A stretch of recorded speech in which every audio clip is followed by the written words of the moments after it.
रक्षाबंधन आते ही मन में एक सवाल जरूर उठता है कि आखिर भाई की कलाई पर राखी बांधने की यह परंपरा शुरू हुई तो कैसे हुई।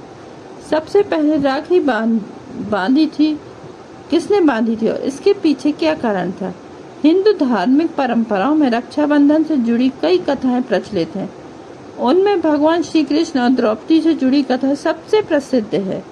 मान्यता के अनुसार एक बार भगवान श्री कृष्ण की उंगली में चोट लगने से रक्त निकलने लगा।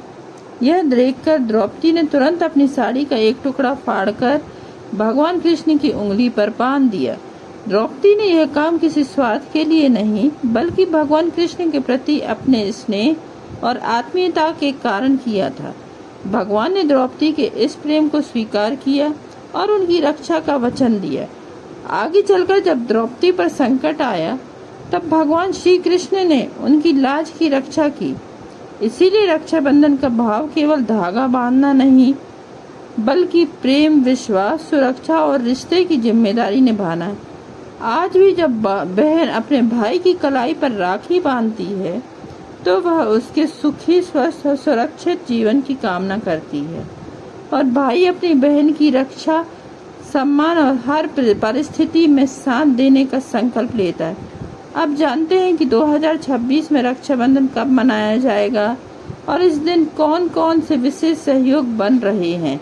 इस बार सावन पूर्णिमा तिथि 27 अगस्त गुरुवार सुबह 9:10 से शुरू होगी और पूर्णिमा तिथि समाप्त होगी 28 अगस्त शुक्रवार सुबह 9:48 पर। पूर्णिमा के व्रत में चंद्र देवता की पूजा करके अर्घ्य देकर व्रत का पालन किया जाता है। ऐसे में सावन पूर्णिमा का व्रत 27 अगस्त गुरुवार को रहेगा। इसी दिन श्री सत्यनारायण व्रत भी रखा जाएगा और उदय तिथि के अनुसार 28 अगस्त शुक्रवार को रक्षाबंधन और पूर्णिमा स्नान दान रहेगा। साथ ही इसी दिन चंद्र ग्रहण भी लग रहा है। 28 अगस्त शुक्रवार को ब्रह्म मुहूर्त सुबह 4:35 से 5:23 तक रहेगा। सूर्योदय होगा सुबह 6:11 पर और सूर्य अस्त शाम 6:44 पर। इस दिन राहु काल सुबह 10:30 से दोपहर 12 बजे तक रहेगा। राहु काल को छोड़कर आप बाकी समय में अपने भाई को राखी बांध सकते हैं क्योंकि उदय तिथि पर पूरे दिन के लिए मान्य होगी और चंद्र ग्रहण भी इस दिन लगेगा जो कि विदेशों में दिखाई देगा। भारतीय समय अनुसार यह चंद्र ग्रहण 28 अगस्त शुक्रवार को सुबह 8:04 से शुरू होगा और सुबह 11:22 पर ही समाप्त हो जाएगा।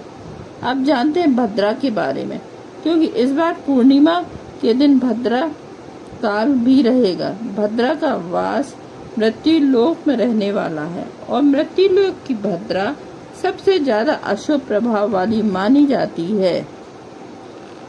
इस दौरान कोई भी शुभ मांगलिक कार्य या त्योहार से जुड़े हुए कार्य भी नहीं किए जाते हैं।